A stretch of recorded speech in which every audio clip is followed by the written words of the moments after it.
even MPL regions, the Valentina Faramis combination. Not only that, but the Valentina does get rotated there over into the jungle, but RRQ AKIRA was quick. They already knew what they wanted to pick as their jungle. They didn't waste any time. They picked up the Basha. Now, we haven't seen that many great things from the Basha so far, and with this being game point, the question is, will it succeed? Now, RRQ AKIRA has their backs against the wall right now. This is match point for BLACKLIST. They're going to need to pull a lot of tricks out of a lot of hats right now if they want to succeed in this, and it's definitely not going to be easy. The question on everyone's mind in the stands, in the live chat, is definitely if they can do it. The RQ fans want to help them out here, but I just don't know if they're going to be able to make it. So now, as we go into the land of Dawn, BLACKLIST trying to secure match point against RRQ AKIRA. RRQ AKIRA trying to defend and maybe take this to a game 4 or 5. Eterna, can they do it? That's the question. The odds are stacked against them this time. And even looking at the drafts, BLACKLIST have drafted themselves in a way that they are so sustainable, right? They have the AoE healing coming in from Oh My Venus, as well as, wait a second here, Sagan gonna get caught really low. And this is scary, right? Because we need the Xavier to be able to scale with the Clock of Destiny and the Lightning Truncheon as well. And if that doesn't happen, I'm doubting if RRQ AKIRA have enough damage to penetrate through the healing coming in from Oh My Venus, as well as that extra HP from the Faramis. Yeah, already BLACKLIST being very aggressive. And it's almost surprising because you see the Estes and you expect there not to be too much, but they're just so good. They have so much faith in Oh My Venus that they're willing to just push forward and get as much damage in that mid lane as possible. Now, Edward and Takashi also having this faded anime battle, as Naisu predicted. Definitely very entertaining, but possible action up in the top side. Naisu, how do you feel about that matchup? Well, overall, I mean, it's really, I don't expect anyone to go down before that first turtle anyway, but I mean, we didn't even get a chance to talk about the Baksha pick, right, that much, because King rolling with this option here. Rolling. Literally, pun intended. The thing is we haven't seen Baksha too much, but it's still a great utility tank jungler here. But already, you know, Luis doesn't have that Way of the Dragon, but should be able to get out just fine. And that's the thing, right? It's Wise that is going to be playing that Valentina like we saw here. And now you have that option, that dynamic. What ultimates do we take? How do we use it? Turtle coming up here in just a couple seconds. Let's see how this all plays out here. We'll see exactly how this pans out. Remember, RRQ Brazil, they need Sagan to get that level 4, which he hasn't, but Takashi here already. Oh, they're gonna crash down on Wise. They already get the Cult Altar out here, but it's a first blood for Takashi. Able to secure himself the first one. Now Edward gonna be the focus, has to get back to the turret. And this could be the first turtle going in the hands of RRQ AKIRA. Oh My Venus there, trying to get some vision available, but look at the burst! Takashi comes in, able to grab another.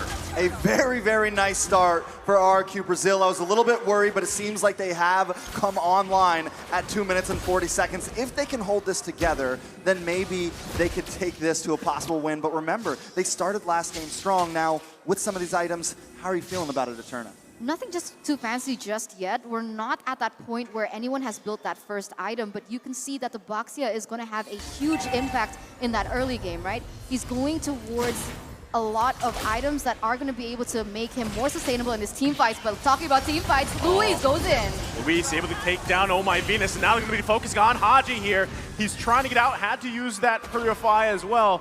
Purifies out of it and lives to fight another day. So right there with the Basha, we're starting to see with that Tortoise Poisons, with that ultimate, I love the name of that ultimate, by the way. It's a way to kind of counter the Estes because of that constant DPS damage over time without relying on the CC that they try to do in game 1. So once again, RRQ Brazil finding answers elsewhere on the map. Another big difference now with this game and last game is they had a bit of a lead in aggression early on, but they didn't have much of a gold lead. This time, Brazil not only leading in kills and map control, but also holding a decent gold lead in the game. Another thing about the Baxia is that he's so mobile, right? He can go on every point of the map really quickly, and that's why we're seeing that they're leading in that rotation. And right now you can see even him, he's trying to penetrate into the jungle of Blacklist, trying to pressure out Wise here, who is kind of falling far behind here. Wise still level 6 as compared to King, who is level 7. I mean, he's doing a great job, right? King knows the lead that he has, knows the mobility advantage that he has as well, and he's playing around that. That's exactly what RRQ Akira needs to do here. This is the refined version, or at least playstyle that they went with, and that they're executing really well. Could it convert into another objective take for them, but you can already see Blacklist International trying to get in position here for this second turtle of the game. And now it's going to be pulled out. Still, there's King. I was waiting for him to roll up here. Finds Haji, forces him back. Takashi quite low. Bravest fighter in. Luis, though, with the way of the dragon. Oh my, Venus has to pop the heel. Able to survive a little bit longer, but it's going to be the turtle secured for Gusta Lagusta. And in the mid lane, still going at it, looking for Haji. Oh. Sagan falls, but he gets punished as well. 2 down for Blacklist International. That is a good trade, though. I mean, 2 for 1, plus the turtle in the hands of Brazil here. I think they were listening to you, Eterna, because they have been focusing hard on Venus. In literally the first few minutes, 2 kills on a Venus. This is going to slow him down so much. And Blacklist, for the first time in 3 games, fallen behind. Oh, but right now, if we're taking a look at the items here in the 5th minute, we see that Claude already built up his DHS, but Luis, man, oh man. As aggressive as he can be at the moment, and you just saw Oheb secure that BOD. So DHS versus BOD, it seems like Oheb has actually reached that power spike a little bit earlier, since of course Gusta Lagusta is still waiting on that golden staff, which means when they go in for 5v5, Blacklist might have the better upper hand if they play the team fight a little bit better and try shut down Luis from taking out Oh My Venus in the backline. Yeah, I think this is the first time we've really seen Luis feel comfortable while playing along with Takashi, right? At least in the knockout stage. Both of them just having fun with this. Not only that, another big thing to point out, that gold lane tower is gone. And this is exactly what Gusta Lagusta wants. The only downfall, the only worry I have on my mind for Brazil right now is once again, no kills on Oheb. And I'm pretty sure he's already got that bod locked in. He's got the boots locked in. He's going to start dealing some damage if he gets involved into these fights, which look at him already into the mid lane. Look at here on the bottom side, Edward using an electro final blow to get out of there. But, you know, Takashi's doing work here for RRQ Akira. It's 3K gold lead at this point in the game, at almost to the 7-minute mark. Next turtle is going to be up here in just a second, and RRQ Akira is in a great position to contest it as they focus on Oh My Venus. Dawning Light going to miss just barely here by an edge, and now it's Edward going in. There's the Colt Ulcer to respond. The kick comes out. Nobody going down just yet. RRQ Akira running. It's Saigon that falls under the turret. Oh man, with 1 member down, now Blacklist, they're gonna have the upper hand when it comes down to this neutral objective take. They're gonna get that turtle for free, and they're gonna be able to push the limits a bit more. RRQ Brazil, though, they're still leading, but look at how aggressive they start to go in that top side. Gusta Lagusta forced to retreat as of right now, as in the bottom side. Wow, Takashi and Edward still going out of here on the bottom side, holding on to that turret, half health here. The enemy battle continues. Takashi looking to get in position, just going to focus on the turret. Can't get it though as the last minion goes down there, so still a back and forth. But Blacklist International lessening the gold lead from RRQ Akira. Yeah, all it took was a second, and this is what Blacklist is known for, the rubber band right around that mid-game power spike. Now it seems like the sustainability is coming in check. I mean, you have the Estes, plus you have this Fermis, and as we saw earlier, RRQ Brazil brought out all the guns. They brought out everything they could in that mid-lane skirmish and just didn't put a dent into Blacklist. I'm wondering if it has anything to do with these items. I mean, to be honest, RRQ Brazil, they really need this Claude to start popping off, because if we take a look at that gold gap, it's quite evident, right? He is trying to get that cross corrosion sight with the Swift crossbow, but I'm wondering if it's gonna pop up fast enough and if the damage is going to be enough, because once again, I'm still doubting. I mean, I'm still very concerned of how sustainable Blacklist is going to be, especially now that we see that RRQ Brazil, they haven't had any chance to pick up an anti-regen item. I mean, but Brazil is still being proactive on the map right now, still being aggressive. They've taken another tower in the gold side, and Blacklist, on the other hand, has only taken 1 from Brazil. Now, Turtle is going to be, no, Ward will be up in just very soon. So if Brazil can possibly secure this next major huge objective, it could help them secure this mid game, but it's definitely not going to be easy. The gold has led up a little bit in the hands of Brazil. Now, I'm feeling good about it. I'm hoping Brazil can bring us to another game, but it's definitely not going to be easy. Yeah, I mean, they're in a good position here, and that's why they're going to go ahead and start up the Lord Dance. Wise holding on to that Way of the Dragon here.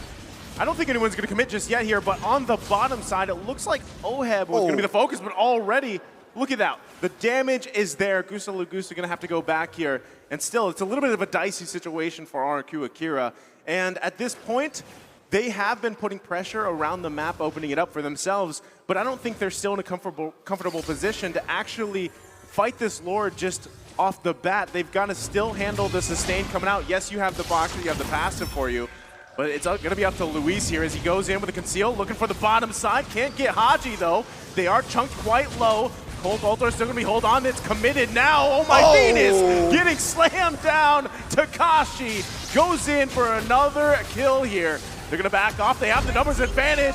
Edward taking out Luis, though. Haji still up as well. RRQ Akira. Do they press the situation? It's a 1-for-1 trade here. It's going to be dicey. King, though, trying to decide if they want to go for it. Gusa Lagusa opens up his ultimate here as Oheb. Nice pickup there from Gusa Lagusa. Able to grab the kill, but is it still? That's the question. Wise is still there. This is not a green light just yet to start at the Lord, but Wise getting focused up by Takashi again. 1 versus 4 here in the bush. Gonna get dragged back a little bit. Takashi can't survive that as Haji grabs the kill. Killing spree. Meanwhile, RRQ Akira still working on the Lord here. Dawning Light comes out. Wise quite low. Took the bravest fighter. Now Edward trying to get some vision, an angle if he can. Gusa Lagusa, though, gonna push him back here. Still the fight for the Lord. Edward goes down. Cold Altar comes out. It's Wise with the Lord again. How does he do it? But RRQ Akira gonna push them back. Everybody quite low. Saigon with a huge Mystic Field.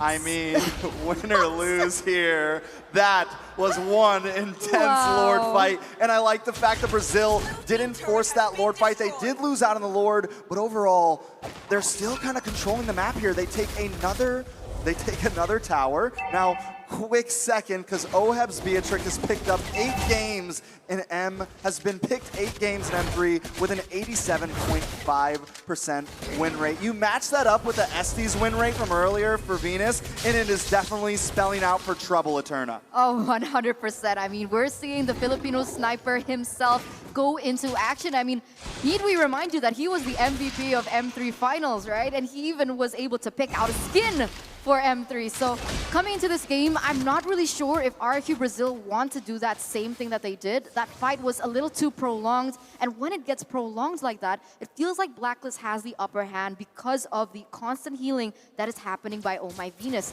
Take him out, great, but you have to go in, try burst him down. But Haji, he goes into the front line, deals a little bit of damage, but this is all allowing Blacklist to push that tempo as well as to zone away the members of RRQ Brazil. Well, they're still going to be working on this tier 2 here. They might just be able to get it cleanly as they do. Dawning Light comes out. No one going to go down, though, but map advantage is what Blacklist International wants here. Takashi going again. There's the Blessing of the Moon Gods. They find Oheb, and now it's Oh My Venus on the focus here. Haji going to be in a bad position. Dawning Light comes out. It's another that falls. Luis with a massive Way of the Dragon, finding Wise, and it's Edward in trouble now. RRQ Akira marching down the mid lane, totally taking out Blacklist International. That is insane, and they want to keep going. Takashi with that dive forward, taking care of these towers, pushing forward. Are we going to see a game 4? Brazil trying. Brazil going to push in. Haji holding on for dear life here. They've got the minion waves. It's only a couple seconds, and RRQ Akira is going to do it. They extend the series as they take game number 3. RRQ Akira coming back, rising from the ashes, and proving that the L is not for lose, but it is for learn. So we're going to see... Well, that's it. I mean, that was a huge show play, right? He was able to get Wise off the board and take all the members from Blacklist down one by one. And this is what I mentioned, right?